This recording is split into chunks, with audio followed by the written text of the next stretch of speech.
Mike Pence came out of his Hoosier hole today and was making the rounds on cable TV, and I watched every minute so you don't have to. And coming up next, I have the best of his oddness, a moment of goodness, and the bombshell he dropped on Donald Trump in something I call words, the best words. Let's begin with the oddness. On CNN, he was asked about the GOP being swallowed by the party of Trump, and he sounded as if he's on the campaign trail to be the most popular girl at the Republican Party, and he had this odd and empty answer. I think President Trump, as president should, has changed aspects of the agenda of the Republican Party. But I don't think he's changed the Republican Party. You know, I've been traveling around this country over the last 4 years, speaking with everyday Americans and on everything from book tours to my own campaign for president. And you know, what I've heard again and again is the deep commitment that Republican voters have. It does appear that the Mike Pence lane, the tried and true conservative, traditional conservative that we know of, definitely does not have the loudest, most powerful voice in the party right now. Yeah, well, I wouldn't be presumptuous to call it the Mike Pence lane. I'm calling it that. This is a conservative party and has been a conservative party since the days of Barry Goldwater. Since the day of Ronald Reagan. And all of those things speak to that conservative agenda in the Republican Party. And I think it's alive and well. I think it's important that Republicans offer the American people a choice, not an echo. That was Mike Pence basically saying there's no extremism to see here in the Republican Party. Everything is fine and normal. Keep moving along. Well, nothing is fine, but we will keep moving along with something that many Democrats and silent Republicans can agree on: opposition to Putin and support for Ukraine. Have a listen, and then I'll share the moment he put Trump on blast. Vladimir Putin doesn't want peace. Vladimir Putin wants Ukraine. You look back at our administration, Kate, and we were the first administration to provide lethal aid to Ukraine. Remember, Barack Obama only provided, military meals and blankets.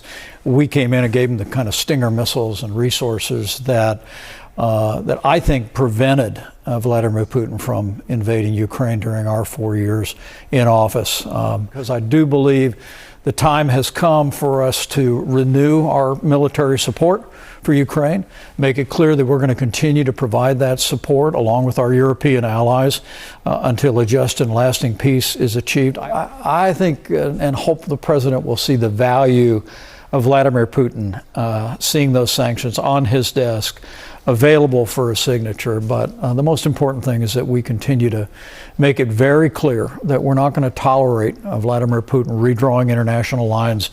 Pence didn't mention Trump's odd affinity for Putin, but at least he shares the rest of the free world's opinion that Trump shouldn't be in bed with him. And now for the moment when Pence found that voice of intellectual honesty that he had to swallow while serving under Trump. Watch as he punches Trump right in his terrible tariff taxation scheme. I watched a little bit of the cabinet meeting this week, and I saw Secretary Bessent speaking very glowingly about the projection is $300 billion in tariff revenue this year. Well, tariffs are a tax, and American importers and businesses and ultimately consumers pay almost all of that. And so literally a week after we managed to extend the Trump-Pence tax cuts and prevent a $2,000 tax increase on working families, the administration is right now boasting of the fact that that the average American household is going to see about $3,000 increase in the cost of goods, because we're paying that. So that's why I referred to Liberation Day. I said could well be the largest peacetime tax hike in American history. And in this administration, I think what we saw several months ago, and now it's paused again happily, is the kind of broad-based industrial policy that I think ultimately will harm the American economy, will harm American consumers. And so we've spoken out against it. We've tried to take a stand. What I like to say is free trade with free nations, be tough on China, be tough on trade abusers, but have the objective of ultimately lowering trade barriers, and that's how America wins. And Milquetoast Mike Pence may not be anyone's idea of a political hero, but at least he has the freedom and rare Republican courage to speak out against Trump, at least situationally. Funny how that only happens when someone is outside of our corrupt political system. Today he showed us that forgotten flicker of Reagan republicanism when he spoke in support of Ukraine and against Putin, a rare stance these days in a party that is increasingly cozy with autocrats due to Trump's influence. He reminded us that real Republicans don't side with the Kremlin. And he went where other Republicans who are in office and hope to keep their offices won't go. He openly trashed Trump's tariff policy, calling it what it is, a disastrous economic blunder that hurts working Americans. It was a rare moment of honesty and maybe even redemption from the man who spent 4 years nodding silently behind Trump's anti-democracy chaos. Mike Pence has no flashes of charisma and no chance of being president one day, but he can remain politically relevant with these occasional flashes of intellectual honesty while speaking out against Donald Trump.